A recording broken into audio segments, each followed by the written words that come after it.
Noah's Ark. Noah lived long ago. He was a good man. He listened to God. God told Noah to build an ark. And Noah did. He made it big and strong and long and wide. He made a window at the top. He made a door in the side. God told Noah to put food in the ark, and Noah did. He put in hay and seeds and fruits and vegetables. God told Noah to take animals into the ark, and Noah did. He took in two of every kind. He took in frogs and lizards and birds and beetles.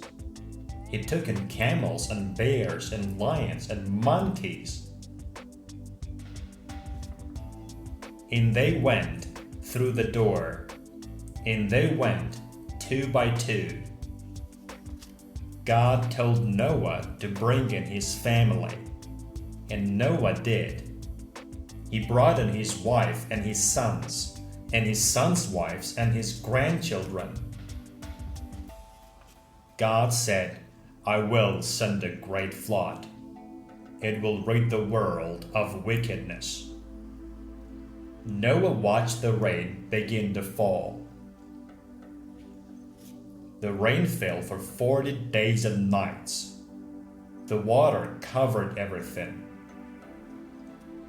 Noah's ark floated on the water. Everyone inside the ark was saved. Then God sent a wind. The wind dried up the water. The ark came to rest. Noah sent out a dove. The dove came back with a twig. Everyone wanted to go outside, but Noah waited.